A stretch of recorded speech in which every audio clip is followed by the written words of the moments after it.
Hello, everybody. This episode is more on the pixel part rather than the Pinot part. We will talk about the possibilities, the challenges, and the chances of the usage of artificial intelligence in the wine industry. And this is the first part of two, actually. Next week, we will talk about the usage of AI in hospitality and gastronomy, because in parallel, I will give my speech, I will hold my presentation at the gastronomy conference in Innsbruck. So you are still able to attend this keynote, and there is no spoiler. This part is about wine and the wine industry, and next week, after the conference talk, you will get everything you need to know about AI in hospitality and gastronomy. Have fun!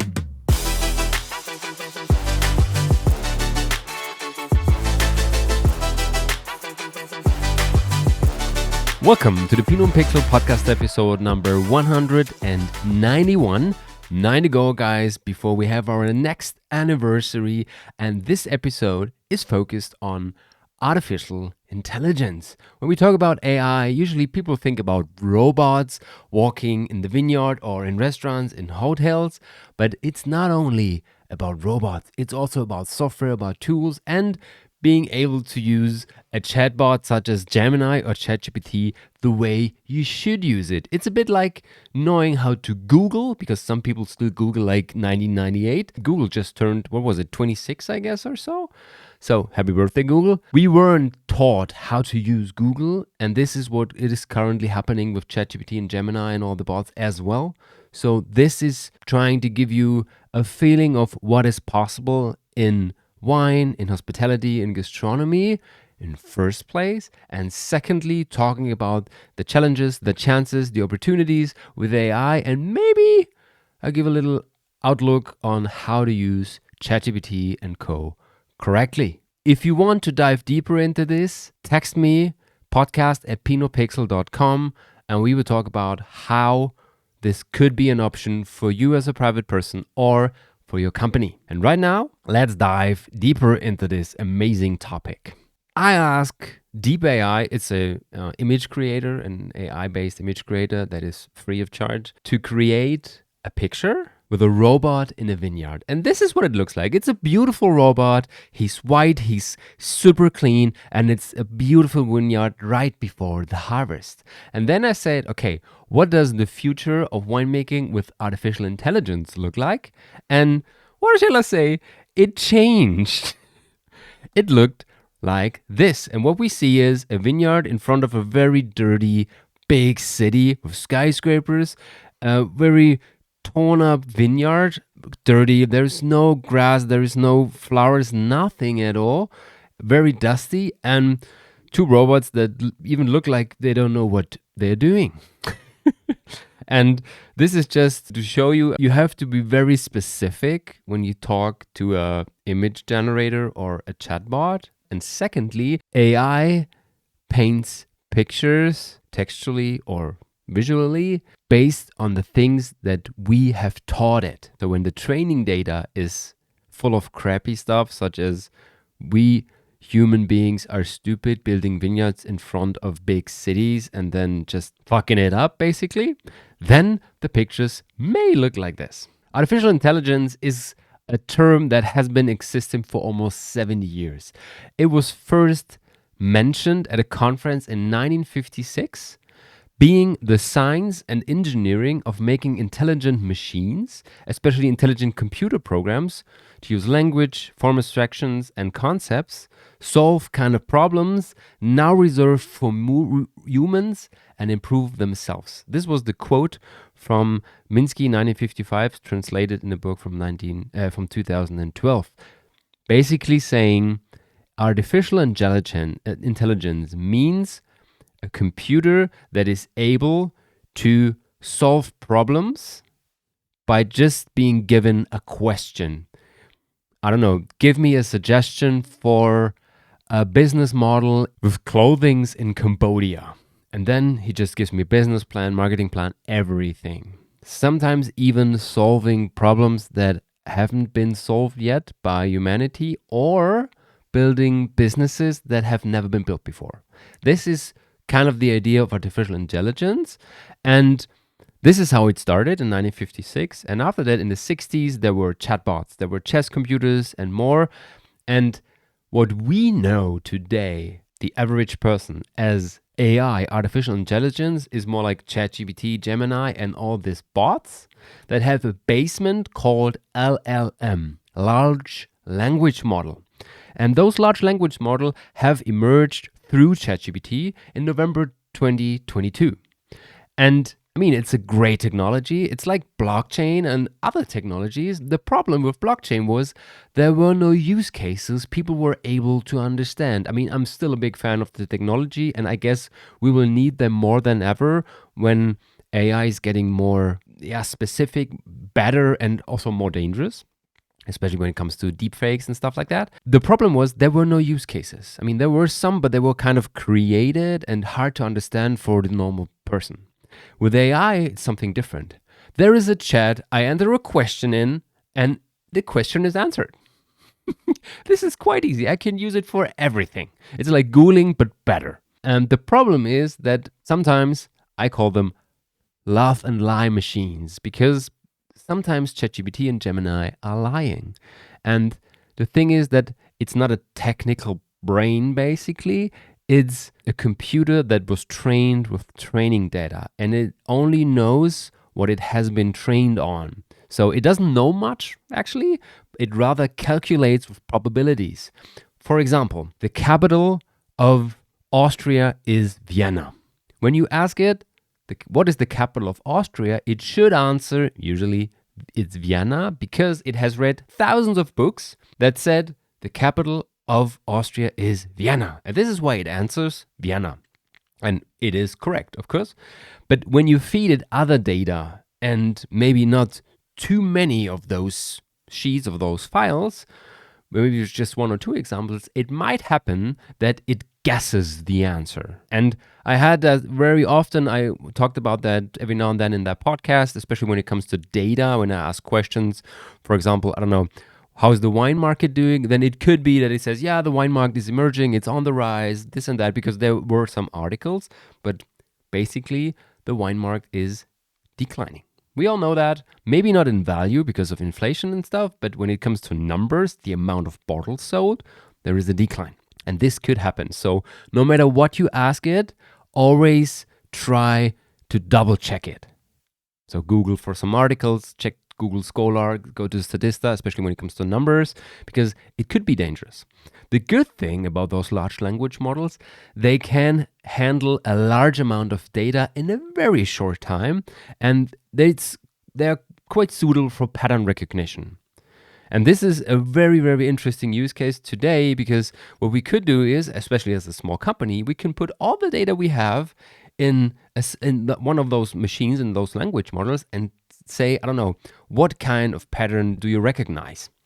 Is there anything we should have an eye on? This could be interesting for marketing, for sales, for segmentation. What you have to know is a large language model currently is guessing the answers, and you should always double check the output. ChatGPT had a turbo start. The graph we are currently looking at shows the time that it took a tool, a software, to reach 1 million users. And for example, Netflix was about 2.5 years, 3 years. Spotify was, half a year or so. And ChatGPT made it in 5 days.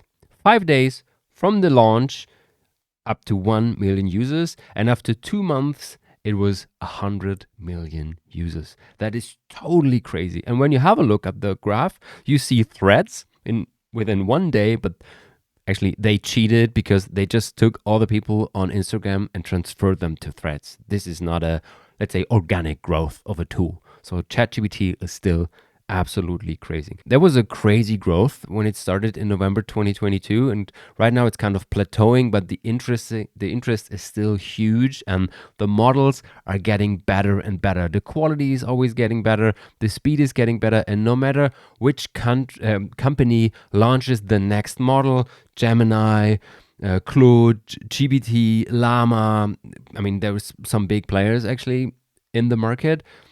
The latest one is always faster than all the others. And this changes almost, not every day, but every time you look at it. For example, I have this comparison. The chart on the top right is from May, and the chart in the background is from September. And you can see there has been a swap, there has been a change in speed, and this happens all the time. So the models are getting better and better, and right now they are even smarter as human beings. And this graph basically shows that all the models on the market at the moment are smarter than every general PhD. And the next version of ChatGPT 5, estimated in a couple of months, will definitely be smarter than every expert PhD on the planet. Isn't that crazy? And I mean, I have been working with ChatGPT and Gemini for 1.5 years now, and it's crazy how everything changed, how fast the growth is, how good the models really are when you work with them, and you can use it for almost everything. And just to give that spoiler right now, I have, I would say, 12 to 15 employees in my company right now that are based on Gemini and ChatGPT. I have a marketer, I have a consultant, I have a blogger, I have a podcaster, I have a training expert, and all those people. And this is basically models I trained for myself, chats I trained for myself. I gave them roles. We'll talk about that later on. But it's so easy to use it every day. And you don't have to be a tech nerd or an expert to do this. It's just working with a chatbot. It's crazy, guys. It's crazy. And it's not only smarter than people, it's almost smarter than the wine geeks. ChatGPT just passed 3 of the Master Sommelier theory exams. This article has been published in March 2023.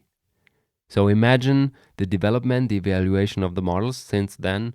It is crazy. And I mean, there have been many news on this podcast when it comes to the usage of AI. We'll get to that in a second. Just 2 sentences on the perspectives of AI, of using those chatbots, this technology. The advantages are they're relentless. They can work 24/7. They don't need breaks. They don't need vacation. It's just crazy. It's also very interesting. I won't say good or bad because there is some advantages and disadvantages on that as well. They are neutral. They are empathetic. They are very patient, and they are understanding. Meaning, if you have a child and your child is interested in dinosaurs and it asks ChatGPT, for example, a question, what are the dinosaurs? ChatGPT answers. And usually what kids do is, why? And after maybe 5 or 6 times it asks why, usually parents get annoyed. ChatGPT doesn't care. It keeps on answering until everything's gone, or maybe your child fell asleep. This is what I mean with patient. And empathetic means no matter how stupid your question might be, the tool always puts it in a very positive, empathetic way to answer you. And this is, on the one hand, good. And my personal opinion is more people on this planet should act like this. But on the other hand, it could also be dangerous, or at least not the best way to talk to you when it comes to ideas in marketing and sales and business context, or also how to treat, other people or animals, or let's say situations and relationships. ChatGPT is very flexible. Gemini is very flexible. They are all very flexible, and they are well trained. And the training data is crazy. It's just imagine Gemini. Gemini is the bot of Google. We expect Google to have read every single book on the planet. So imagine when you ask Gemini a question on whatever topic, it has all the knowledge of every single book ever published in a database. This is what I mean with well-trained. And of course, there is this GIGO model, garbage in, garbage out. Let's say a model is only trained on shitty data. Of course, the output relates to that, and it could be not the best content, but those models, especially the open ones, they are very, very good, guys. It's crazy. They are multilingual. At the moment, I guess it's 120 something languages. Let's say 120 languages you can use the bots with. And it's even so smart that, for example, you can say in your mother's language, I have a problem with this and that. Give me a solution doing this and that. Give me the answer in German, in French, in Spanish. And then it answers in your mother's language and gives you the answer in the preferred language. So it's at least bilingual. And you can do this with one of those 120 languages. It's crazy. And one of the, I would say, jobs that are really endangered when it comes to chatbots such as ChatGPT, Gemini, and Co. is translation offices. Maybe you can focus on languages that are currently not part of the dictionary of ChatGPT and Co. But I guess in the future, it's just training data. And they are very fast. Imagine putting in there an article, I don't know, this is my current blog article, 1,200 words. You put it in, please, I don't know, correct grammar, stuff like that. You press enter and it takes 1 second and then the answer is given. It's crazy, literally. It's crazy. There's also some disadvantages. Of course, there is some licensing models. Sometimes you have to pay for the really good models. And just to give you a feeling for that, the current model that is for free at ChatGPT has been the paid one 6 months ago. So the one you're currently paying for might be free of use in 3, 4, 5 months. They are really good. And if you work a lot with one of those tools, Gemini, ChatGPT, Claude, Perplexity, you should pay for them. It's, I don't know, $20, $30 a month, and it's definitely worth it. Just try it out. Some even offer a specific amount of questions. For example, ChatGPT at the moment, I guess you can ask 5 or 10 questions at the moment. At the high level, at the 4.0 model, you usually have to pay for. And then it says, right now, you got this downgrade to the normal model, and you have to pay for the better answers. But it is really good. Try it out. Then, of course, you have the problem with data protection. Some models have been identified to be trained on sometimes publicly available data, sometimes not, but at least using data that they should not use because they have violated copyright of, I don't know, companies or even private persons. Then you have the thing, if you don't train it correctly, if you don't answer very specifically, you get buzzword bingo. And trust me, if you have worked with ChatGPT or Gemini for quite a while, you can spot if this was an average prompt you gave it. I don't know, there is some buzzwords, for example, dive deeper into, indulge. Basically, it talks a bit like LinkedIn. You read the text and it's like reading a LinkedIn post. I was delighted by this afternoon tasting with the grade. There are some exaggerations every now and then that are pasted into the text, so you can spot them. So it's good to know how you should train the model that your texts don't sound like LinkedIn. And we talked about the Gigo effect, garbage in, garbage out. It depends on how it has been trained. And another thing is important. Wordplays and language specifics could be a thing. Every now and then, when you have a saying, for example, in your mother's language, and you want to work with it in an English translated social media post, it could be a word-to-word translation that may sound a bit awkward. Okay? So double check that as well. Let's have a look at some use cases, because I guess it could be not the chatbots, AI, like ChatGPT, Gemini, you can use it in every single everyday situation, in private or in business context. But I guess to give you a feeling of what is possible today with artificial intelligence, not only talking about chatbots, it could be a thing, it could be interesting for you to see current use cases. And when we talk about wine, I would say even today, you can do the whole viticultural process, even some stuff in the wine cellar, using AI. Most of those news have been part of one of the former episodes of Pinot Pixel podcast, because, usually it's trends, and usually you find trends at this podcast for the first time. And this is just a summary of those trends we have talked about, and you always see the date of the article. This article is from April. It has been part of the podcast and the others as well. Pruning. Today, there are training tools how to prune a vine. You take a picture of a vine, and this tool tells you have to cut over here and over there. Why is this important? Because usually viticulturists, winemakers, they know how to cut. Yes. But if you have a team of 10 to 20 people, you either have to train or at least you have to show how it could work if you don't have the time. Could be dangerous, by the way. This tool could help. And after maybe 10 or 20, including an explanation, they might get better and be able to prune on themselves. So pruning is a thing. Vineyard work, even Moet has invested in machines that do vineyard work with robots. And basically it's like they are like harvest robots that driving through the vineyard, crossing the lines and doing green harvesting, leaf removal. They cut the tops, the top of the vines, all mechanically with robots. And those robots usually work with a big database using artificial intelligence, realizing, I don't know, which grape it might be, and working with several sensors to really like scan the vine, not to enter the plant. Super interesting stuff. Let's go on. Mapping and spraying. Of course, you can use drones. You can draw huge maps of vineyards, of areas, and there have been big projects. For example, in Austria, we talked about that as well on the podcast, that every single vineyard in Austria has now been put on a huge map, served with any information you can imagine: soil, terroir stuff, the grape varieties, the area on the vine. It's crazy. See, the weather conditions. It's absolutely fantastic, and it's way easier if you could work with artificial intelligence, putting the maps together, collecting the data, and even working on that data.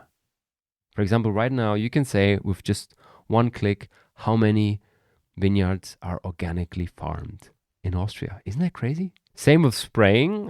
There is sensors that can recognize the current condition of the vine, saying, I have to spray this, or I have to spray that, or maybe this needs less spraying, or maybe this is a very infected plant. I should probably remove at least the leaves and the grapes, or maybe the full plant. And there is another robot working with that. And we talked about Saffron Grange. It's a winery or a vineyard in the UK, and they have those robots. They look like those mowing robots you can have in your private garden as well.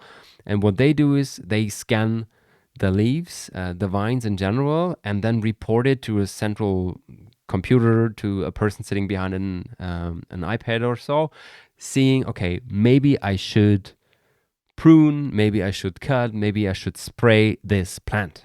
And of course, artificial intelligence puts it back together again and says, okay, this line you have to spray tomorrow, this line you have to spray right now. Next thing, this was very scary actually, is a laser that is used to scarecrow, actually. It's a quite awkward project, and we have talked about that in a former episode. It's from May this year, I guess. It was a LinkedIn post, and the people who have installed this laser in the vineyard told us in the interview that there are no birds harmed unless they don't look straight in the laser. Actually, I don't like this technology, but at least what basically happens is that this robot knows how birds act and react in the vineyard. They follow usual tracks, and then they just switch on the laser, and they should disturb the birds and scare them to fly away. The harvest could be done by a robot. I've seen that in real life in England as well. And this is something I would say is still a bit far away than the rest we have already talked about. But there is robots who can do, is it the manual harvest then? But at least it's not like just harvesting the grapes, the berries. It's whole bunch harvesting. So it's basically machine harvest, but whole bunch. So you don't have damaged grapes. And this could be a huge option, especially for regions such as Champagne, where you don't want, generally speaking, sparkling wine regions, where you don't want damaged berries before they come to the winery, because you want to have a controlled fermentation, a controlled pressing. Super interesting stuff. After harvest, of course, there's winemaking. And until today, I know any use case with AI fermenting wine and stuff, but at least you can create your own recipe when it comes to winemaking, to fermentation. And this is what some companies did. And the first one was a company from Languedoc. They created a wine called The End in April 2023 with ChatGPT. So ChatGPT taught them, okay, this is your varieties. It was Syrah, Grenache, Mourvèdre, GSM varieties, and they are famous for the preferences of the grapes during fermentation are this and that. So I would ferment the wine like this, blend it like that, and the final result was a wine called The End. And then ChatGPT also assisted in the creation of the label and the marketing strategy. So this is what you can AI use for as well. Then, after the wine has been finished, there is the question, how do I find my wine? And this was one of the first use cases that popped up in my head.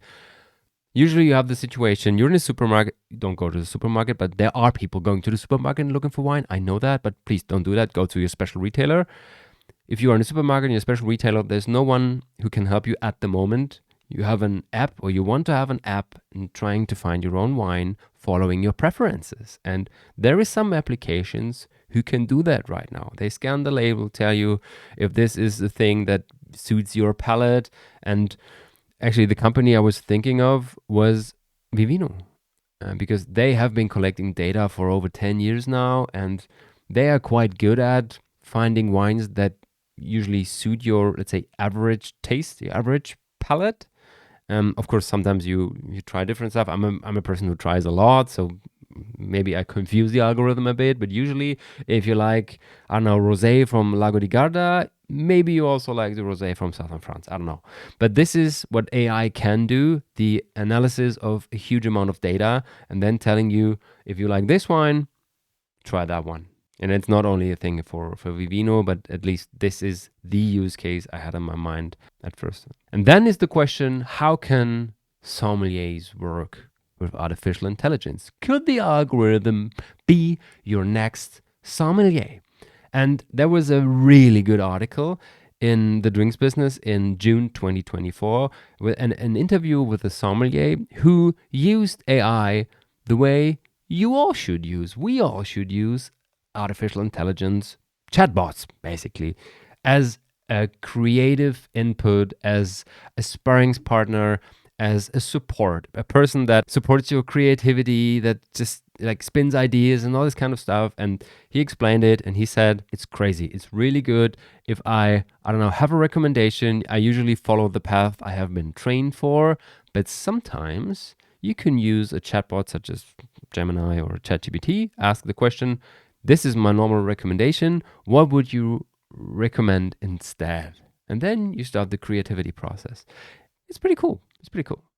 And in addition, and this is one of the most fancy things I have seen so far, there's a project called Hypertaste. It has been created by IBM. And what they did is they have I would say a machine where you put a sample of your liquid, of your wine in. Then it gets analyzed and it tells you there are molecules of A, B, C, D, and E in it. And it should taste like Sauvignon Blanc from Sancerre because you have a huge amount of data, a huge database in the back. And it tells you this structure might lead to Sancerre. And what they did is they compared it with a group of sommeliers, and the AI was pretty good, guys. And I mean, this is a super cool thing for me, not to replace sommeliers or wine tasters, but to identify fraudulent wine. And this is the next use case, actually. When you create a tool where you put a liquid in it and say, is this wine from that region? And through the analysis, it tells you, I don't know, no, the grapes could only come from southern France and not from Napa Valley. It's very obvious that you might have been a victim of fraud. And this really can change the whole industry because there are so many fraudulent bottles on the planet. There were several examples as well we had on the podcast, and it is a big thing still, especially when it comes to very expensive bottles. And this could definitely be a very interesting use case when it comes to fine wine as well. Another way to detect fake wine, we talked about that recently. It was just maybe 3 weeks ago. Microsoft Italy partnered up with the Prosecco DOC Consortio, with an application that scans your labels, analyzes the text on the label, and tells you if this is an original bottle and it could be Prosecco DOC or DOCG, or if this is a fraudulent bottle. Because there's many people still dealing with the name of Prosecco because everybody knows it. It's quite popular to sell the wines more expensive than it might be. When it comes to fine wine, of course, again, pattern recognition. You take all the data you know from the development of expensive bottles of rare bottles into one database, and then you put AI on that database and say, I don't know, what are the 10 wines that are expected to have the biggest growth over the next 10 years, respecting those 3 parameters or so. There is a tool for that and it's still tested, but I mean, when we talk about La Place, or if you have a database with like rare wines or expensive wines, then this is definitely a use case people will have an eye on in the future. And then there is wine tourism. And we talked about that lady. Unfortunately, I wasn't able to visit her in Napa Valley, but you have Robino Vino, the robot arm that is basically serving you wine. And you don't need a sommelier or a waiter or a waitress for that. It's just a robot, and he's able to handle the bottles and the glasses without breaking it. And guess what? If you haven't listened to this episode, the tasting with him, the robot, is more expensive than the tasting with an actual sommelier, because people pay for the excitement, for the experience. Isn't that crazy? $120 for a wine tasting with a robotic arm. Yeah, definitely also a very interesting use case. There's many more, guys, and it's not only the good stuff, and in most of those examples, robots were involved. There is also fails, and there were some very, very popular fails when it comes to ChatGPT leading people the wrong way because they haven't double checked the output. And I guess the most famous one, or one of the most famous ones, was a lawyer in the United States who asked ChatGPT to help him with a case in court. ChatGPT answered, he took the answer to court, tried to win his case, but the cases ChatGPT gave him have never existed. Yeah, so ChatGPT lied and he took it to court. He lost, but not only the case, he lost his license. There's many other examples, not from the wine industry, but generally. One more might be the case where the idea of diversity went wrong. Usually the chatbots try to be as inclusive and as diverse as possible. The problem is when we talk about historical data, and in that case, a person asked for, generate me an image of a German soldier in the Second World War. ChatGPT, or in that case DALL-E, the image generator, said, yeah, of course, here are some examples. The problem was the examples were Japanese women, a black soldier, and also another female soldier. And of course, this wasn't the case. And the same is with the Vikings. And this is a guy that looks like he has been going to the gym for, 5 years with Hawaiian roots or so. And this is also historically wrong. So we want inclusivity, we want diversity, but in that case, it's historically wrong and you can't use the output. That's a problem. And another thing, and this is more related to wine, there was a robot in a company that has been part of the team. And he was so human that after every single meeting, he recommended to go to the pub and have a drink. And after 2 weeks of recommending every single day, he got fired because basically he became an alcoholic and he tried to pull all the other employees in it as well. Talking about the Gigo effect. To give you an overview of how you could use it for yourself and for your company, I prepared one single sheet, and basically you can do this in every single chatbot you want to use. Normally it's either Claude, it's Gemini, it's Perplexity, or it's ChatGPT. And basically these are the use cases I also have in my company and in my private life. You can use it for strategic issues, for pitch decks, for brainstorming as a sparring partner, customer feedback analysis, and business development. I don't know, this is my business idea. What do you think of it? And one tip, for example, is don't ask, what do you think about it? Because then usually empathetic, patient, understanding. Say, what do you think about it? Answer critically. And then, it changes directions, or no, let's say it does a 360-degree analysis on it. It says this is really good on that, on your idea, and this might be not a good idea because this is when you say answer critically. So it's still empathetic, but in a different way. It's like using empathy and kind candor in parallel. You know what I mean? When it comes to products, you can use it for product creation, for product analysis. What do you think about that product? Or I have those 3 varieties, as we said, and I want to create a wine out of it. What would you recommend when it comes to customer preferences of 2024? You can use it for marketing, for concepts, and for content creation, for concepts in general, or for personalized advertising and campaign management, saying, I have a huge target group, but this event is more for XYZ, and this event is for other people. And how would you differentiate in the communication? Super interesting tool, by the way. And when it comes to content creation, of course, there's so many tools for text, video, and image creation. Many of them are free, and I would say generally the free versions are not super good, but for most of the use cases, you can use it. If you want to work professionally with AI tools, you should pay for the license. I mean, Midjourney is, $10 a month. ChatGPT is $20. So if it saves you only 30 minutes a month working with such a tool, it already paid out. When you think about the 3 topics I just mentioned, this is more the administrative part of wineries, of restaurants, of hotels, but you can also use this in everyday life. For example, if you are the customer of something and you have a problem with the company, with the delivery or so, and you are in the reclamation process, you just write your email and then say, this is what I want to do. Please, ChatGPT, help me. Is this a good way to talk to that person? Because then empathy plays out and maybe it has a better version for you to send. So, or for cold calls, for example. I don't know, you have an offer to give as a winery, as a restaurant, as a freelancer, whatever. And then you say, I want to contact this company for my weekly active lunch break yoga session. Give me a text for that. And I mean, there is hundreds of opportunities. There's hundreds of possibilities. And the main thing is you should have fun with those tools. Try them out. They are totally free. The entry level is always free. You only need an account, and the account is definitely free.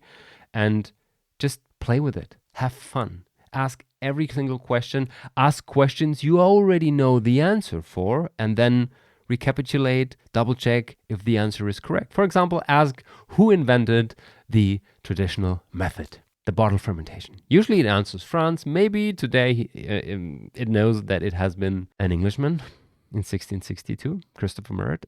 Maybe not. We'll see.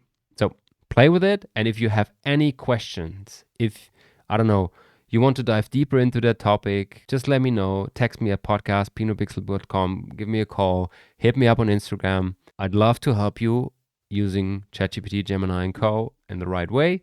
Next week, we will talk about possibilities in hospitality and in gastronomy, use cases that are already existing. And then we will take a deeper dive on how to work with Gemini and ChatGPT correctly, or maybe at least in a better way than we usually use Google or so. Have a great week, guys. See you on Saturday, the weekly update. Ciao, ciao.